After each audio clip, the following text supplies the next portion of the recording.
اللہ ہی اللہ کیا کرو، دکھ نہ کسی کو دیا کرو، جو دنیا کا مالک ہے نام اسی کا لیا۔ لا إله إلا الله أشهد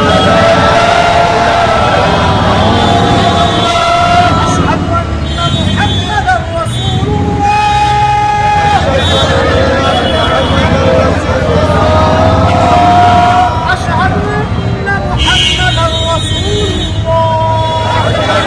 السلام علیکم ورحمۃ اللہ وبرکاتہ۔ دوستو، آج کی اسپیشل نیوز میں گزشتہ کل آپ جانتے ہیں کہ 6 دسمبر تھی، اور 6 دسمبر جب بھی آتی ہے تو طبیعت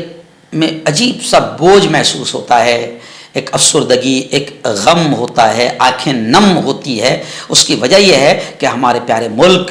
بھارت کی سرزمین پر 6 دسمبر 1992 کو سب سے بڑا آتنکوادی اٹیک ہوا تھا اللہ کے گھر بابری مسجد پر، اور وہ آتنکوادی تمام کے تمام بھگوا آتنکوادی تھے۔ ان میں کے کچھ آتنکوادی تو مر گئے اور ان میں کے کچھ آتنکوادی تو آج تک زندہ ہے، اور جو انصاف فیصلہ سامنے آیا ہے وہ بھی دنیا نے دیکھا ہے۔ اور میں آپ کو بتاؤں کہ 31 برس اللہ کے گھر بابری مسجد کی شہادت کو گزر گئے ہیں۔ گزشتہ کل 31ویں برسی تھی، اور میری نگاہوں کے سامنے خبریں آ رہی ہے کہ پورے ہندوستان میں کروڑوں مسلمانوں نے بابری مسجد کو یاد کیا۔ ممبئی سے ہمارے رپورٹر مفتی ابو ایوب نے بتایا، اور خود ڈائریکٹ رضا اکیڈمی سے الحاج سعید نوری صاحب نے مجھ تک خبر بھیجی کہ گزشتہ کل ممبئی سمیت مہاراشٹر کے کئی علاقوں میں الحمدللہ بابری مسجد کو یاد کیا گیا، بابری مسجد کی بازیابی کے فتح یابی کے لیے دعائیں کی گئی، عزم اور ارادے کیے گئے کہ اے بابری مسجد تو تعمیر ہوگی اور پھر تو آباد ہوگی۔ اور گزشتہ کل یوم سیاہ، بلیک ڈے پورے ملک میں پرامن طریقے سے منایا گیا۔ پرامن طریقے سے مینس کہیں پر کوئی ہنگامہ نہیں، کہیں پر کوئی پتھراؤ نہیں، کہیں پر کوئی دنگا فساد نہیں، پرامن طریقے سے بابری مسجد کو یاد کیا گیا اور یوم سیاہ بلیک ڈے منایا گیا، کیونکہ ہندوستان کے چہرے پر، بھارت کے چہرے پر 6 دسمبر ایک بلیک ڈے کے طور پر ہمیشہ کے لیے چپک گیا ہے۔ سب سے بڑا آتنکوادی حملہ ہندوستان میں 6 دسمبر کو بھگوا آتنکوادیوں کے ذریعے بابری مسجد پر ہوا تھا، اور قدیم اللہ کے گھر کو گرایا گیا، شہید کیا گیا۔ اور جب فیصلہ آیا تو فیصلہ کیسا آیا کہ لوگوں نے دیکھا کہ یہ فیصلہ ہوا ہے،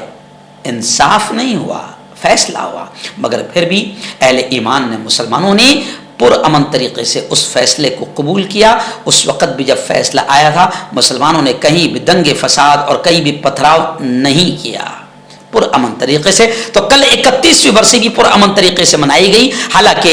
پولیس کی سخت چوکسی پورے ہندوستان میں رہی اور کئی مساجد میں دعا کا اہتمام کیا گیا۔ رضا اکیڈمی کی جانب سے ممبئی، بھیونڈی، ناسک اور مالیگاؤں میں اذانیں دی گئیں۔ جی ہاں، رضا اکیڈمی کے سربراہ الحاج سعید نوری صاحب نے کہا کہ جہاں ایک بار مسجد بن جاتی ہے وہ جگہ قیامت تک مسجد ہی رہتی ہے۔ گزشتہ کل بھی میں نے یہی بات کہی تھی کہ ایسا نہیں کہ آج بابری مسجد کو گرا دیا گیا تو بابری مسجد ختم ہو گئی، نہیں، ایک جگہ شریعت کا حکم ہے، جس جگہ پر ایک جگہ مسجد بن گئی، اب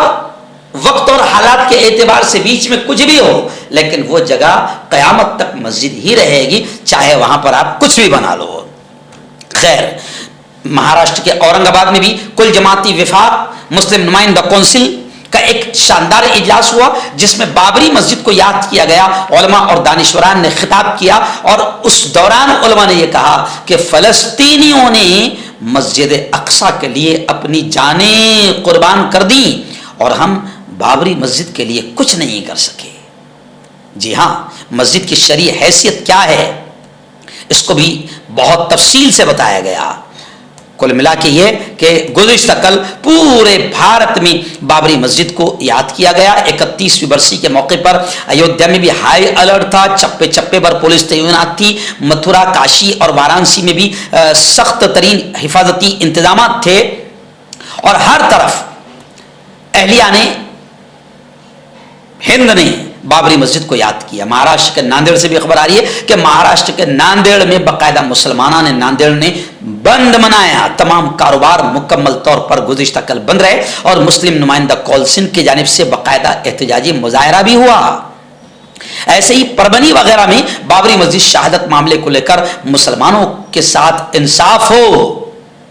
ایسا ایک میمورنڈم بھی صدر جمہوریہ کے نام میمورنڈم دیا گیا اور مطالبہ کیا گیا کہ مسلمانوں کو انصاف دلایا جائے، کیونکہ آپ، ہم اور ملک کا ہر انسان اس بات کو جانتا ہے کہ بابری مسجد کا فیصلہ ہوا ہے، انصاف نہیں ہوا ہے۔ اس کے باوجود بھی اہل ایمان اور تمام مسلمانوں نے ملک کی امن و سلامتی اور شانتی کو سامنے رکھا، ملک میں دنگے اور فساد ہونے نہیں دیا۔ آج بھی ہمیں یقین ہے کہ بابری مسجد اسی جگہ تھی، ہے اور رہے گی، اور انشاءاللہ ایک دن ضرور ایسا آئے گا کہ بابری مسجد میں اسی طریقے سے اللہ اکبر کی صدائیں گونجے گی۔